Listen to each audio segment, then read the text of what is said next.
Good morning and welcome to Elevenses Live. You're watching Kevin Williams here at Survival Skills Rider Training. It's Wednesday, the 25th of November. This is episode number 90 of Elevenses 2. Right, so what have we got for you today? Well, we've got a NASA moon bike design exercise, which we'll be showing you. We'll be talking about how fuel tank design on conventional motorcycles causes pelvic injuries. We'll have a look at the Triumph Tiger 900 Low and one of the problems caused by that bike's design. You'll notice in a moment these stories are all interconnected. And I'll just finish off with a little bit about how to improvise a fog light on a motorcycle, as I was talking about riding in fog on the last issue of Elevenses. So sit yourselves down, make yourselves comfortable. Fairly short show, I think, today, but let's crack on regardless. Okay. The thing I wanted to share with you was the moon bike. Let me get the photo of that up on screen. Let me just get that sorted. Application window, there it is. That should be it. Yes, there we go. We should be able to see that. Fairly astonishingly, it's half a century almost since man walked on the moon, and NASA have announced that they plan to return to the moon in 2024. It's the Artemis mission. This is all as a sort of stepping stone on the way to Mars. But with that sort of news, with that announcement, then new projects have got underway using new technology that's become available over the last 40 plus years. And this is one of them. Now, there was a moon bike proposed a long time ago, and it was an electric motorcycle, but it was a very crude looking thing. This concept motorcycle here has been designed by somebody called Andrew Fabishevsky. And it's rather more sophisticated. It's obviously electrically powered. And you'll note there's a fairly simple trellis frame holding the thing together. The battery is under the handlebars there, and that trellis frame also supports the rider, and there's a little luggage rack at the front of it as well. The balloon tires fitted to both wheels will give it sort of traction and ride over the uneven moon surface, and for that purpose both wheels are actually powered. The one writer suggested that the long, low look is designed to keep the center of gravity as low as possible due to the moon's low gravity. I'm not quite sure that's right physics, but anyway, whatever. It's a design exercise at the moment, but we don't know where it'll end. And one day we could see people zipping around the moon on motorcycles. While I'm sharing the screen with you, let's just make one reminder. The good news is we're coming out of lockdown next week. Precisely where we're coming out of lockdown and into what tier, we're still waiting to hear that. That news should be out tomorrow. But the DVSA were due to be talking with the DIA, Driving Instructors Association, today about how motorcycle training could go forward under the new tier system. So I'm looking to get back to biking again, get out there and do some training. I will be working through the winter this year to try and rebuild some income, which has been badly impacted, as you might imagine, by the months of lockdown this year. So don't forget, you can take advantage of my weather guarantee for booking training at this time of the year. What this basically means is the bookings will be at fairly short notice. So what we'll do is look at the weather forecast, which normally gives you 4 or 5 days reasonably accurate forecasting now. Select a day based on the forecast, and then what we'll do if things look like they're going to turn bad is that I'll usually postpone the training session before we get out onto the road. But if it turns bad whilst we're on the road, then what we'll do is we'll abandon the session and basically restart on another day for no extra cost. And of course, if you want to go beyond the on-road training, you can catch up with my online coaching courses, and that way you can stay warm and dry right through the British winter. All right. Okay. So now, one thing that you'll have noticed from the motorcycle that we've just seen, the moon bike, there was the lack of a fuel tank. And that is actually a design feature that could benefit motorcycle design in the future, at least in terms of rider injury in the event of a collision with a hard object. Now, we have a bit of a problem here, in as much as the fuel tank is something that we tend to use with our knees to lock onto the bike, what I call the brace position, which allows us to maintain upper body flexibility whilst actually keeping a secure location on the bike itself. But the problem is that impacting the back of the petrol tank is a feature that's known to cause rider injury in a collision with a hard object that stops the bike very suddenly. It's been known about for years, in fact. It's far from the landmark discovery that a recent Australian study has implied, although there is evidence that the recent changes in bike design over the last 20 odd years have made the problem considerably worse. Now, the issue is this: the higher and the steeper the angle of the back of your fuel tank in relation to where you sit on the bike, the higher the risk of a pelvic trauma in a collision. And this basically happens simply because the back of the tank is in direct contact with the lower abdomen. And when we hit something hard, we slide forward in the seat and straight into the back of the tank.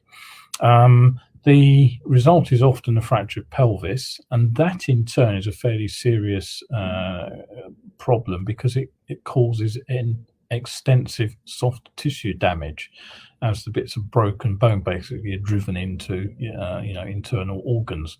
And something between 15 and 20% of injuries involving motorcyclists are actually pelvic injuries. So it's a not inconsiderable problem. We tend to sort of think in terms of broken bones when we fall off the bike, or abrasion injuries from sliding down the road.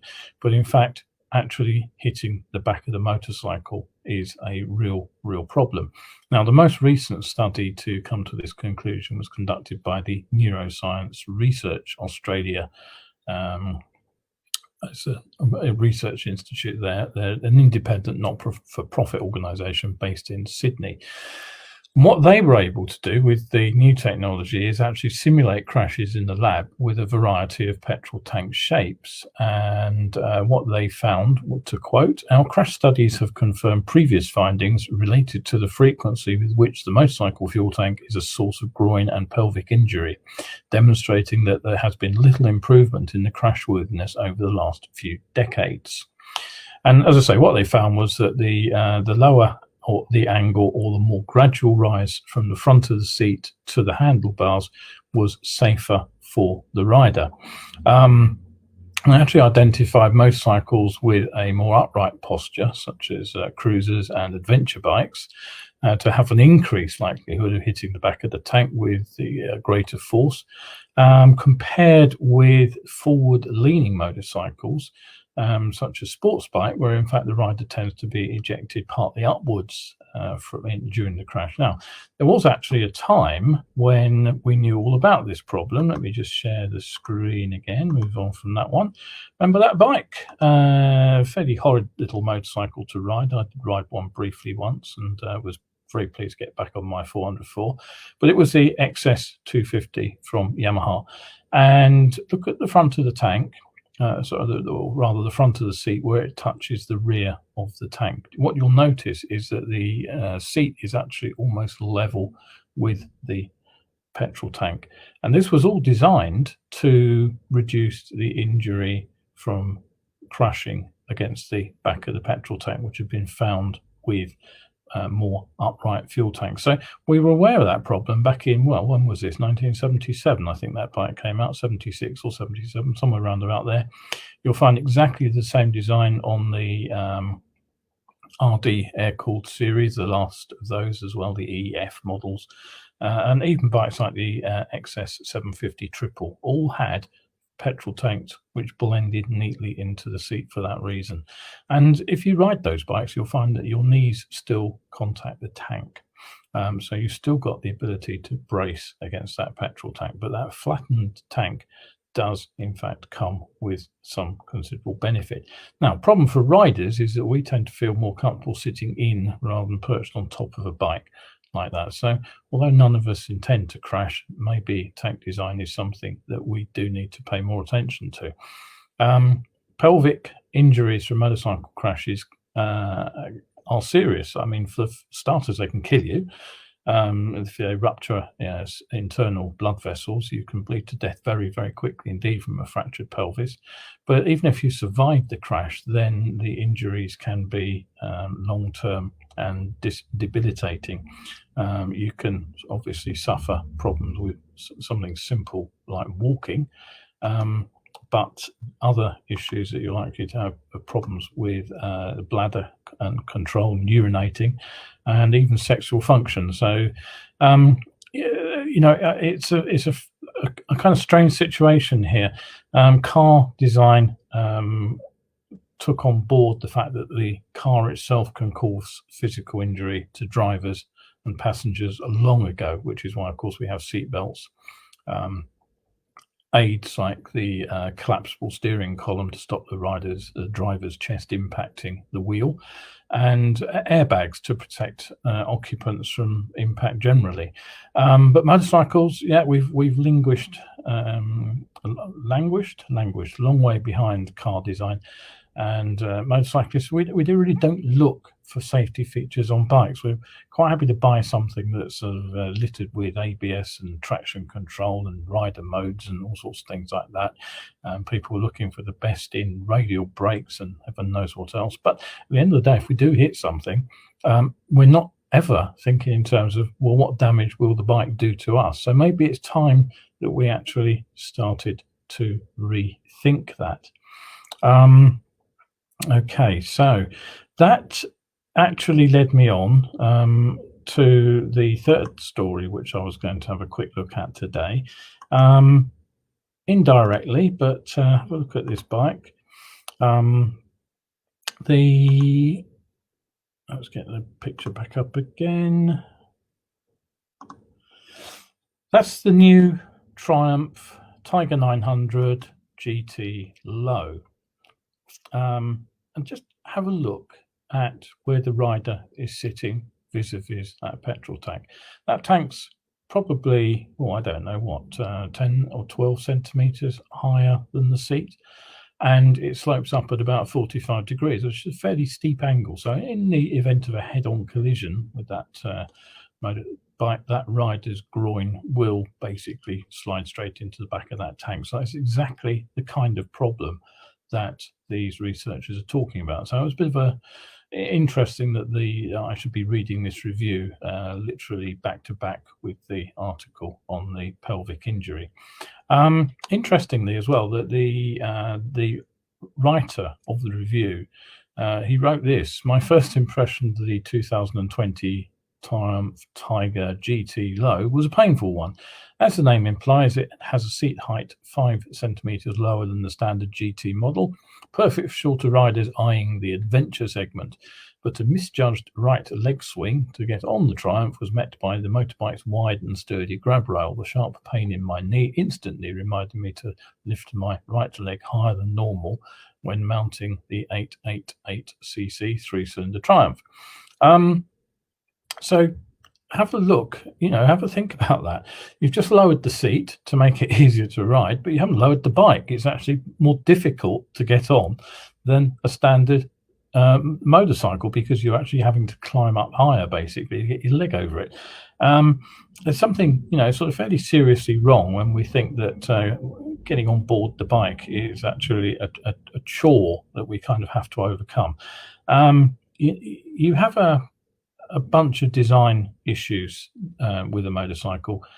You have to make it fit riders, and one of the problems, as I've talked about on numerous occasions over the years, is that the riders range in all sorts of shapes and sizes. And we can get people who are sort of barely 5 feet tall riding motorcycles up to sort of like 6'10" or something. Apologies for not using metric. I can't remember what the metric for that is.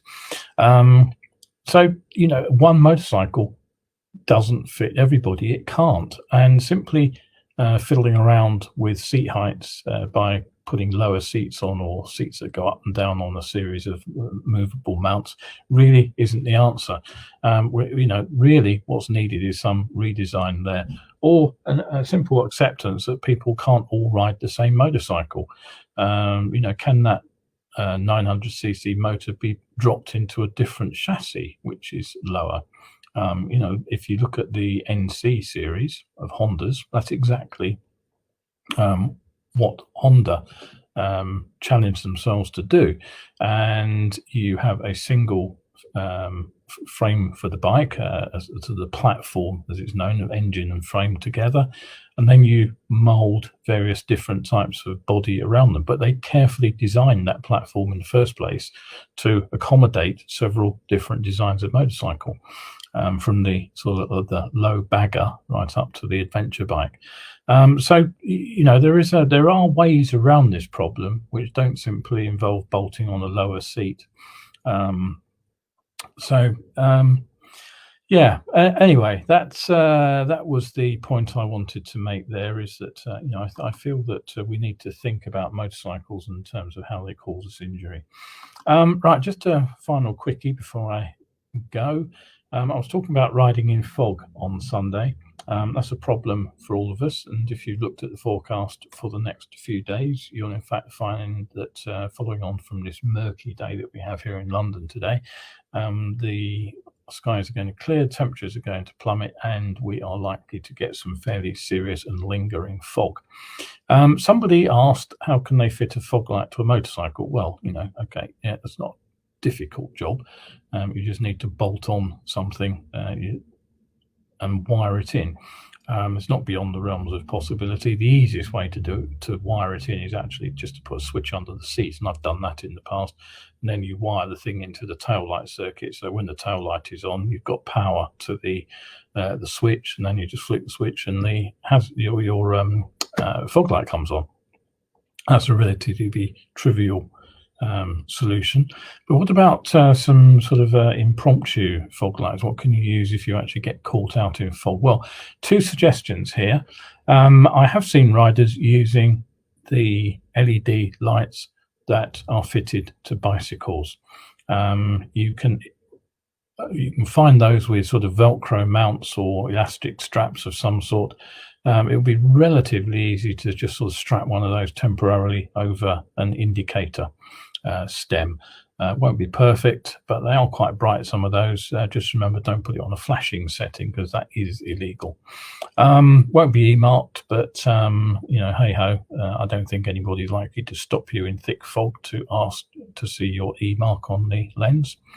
The other emergency thing that I have done when I got caught out in some really, really thick fog was to actually change the setting on the rear brake light switch. Now, if you have had a look at your back of the brake on the bike, you normally find that the brake light switch it sits on a sort of screwed thread thing, and basically all you need to do is turn it around, twiddle it, and it'll pull the switch further away from the wire which normally operates it, and that will actually permanently engage your brake light. So that's 21 watts. It's the same as a fog light. Okay, you lose the ability to put the brake light on, but hey ho, if you're riding down the motorway in thick fog, probably braking is not so much a worry to you as being run into from the back by someone who didn't see you. You can generally see what's coming up behind you, their headlights, but it's much more difficult to see the bike's feeble tail light in front. So that's just a couple of suggestions there. Not strictly legal, but it may get you out of trouble in an emergency. And last but not least, don't forget, if you've forgotten or you missed it, the last announcement, the NEC is the motorcycle show is online at the moment. Obviously, the physical event has been cancelled, but if you're missing the announcements on what's available, you can check it online. I think today it's off-road bikes. Right, okay, that's all from me today. Hope you enjoyed the show. I will be back again on Sunday at 11.